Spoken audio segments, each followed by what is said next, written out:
Welcome to wizard.com. I'm maths teacher Aditi. We have this question here. Which of the following choices would replace the blanks below? Now if we look at the given pattern, we have x and y on either side of the blank. X and y on either side of the blank. So as we might incorrectly guess, that pattern is not yx alternate. Let's see. What we can have here is yx. The pattern here is xyxyy and xyxyy continuously. So let's look at the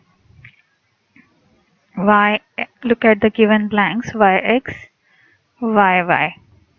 Then we have xyx y, then y. Then next we have xyx y. Next blank is also y. Then what we have is again xyx yy. Then next last one we have xyxyy again.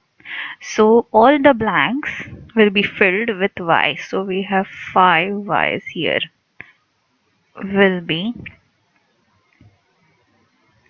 required blanks. Answer is option B.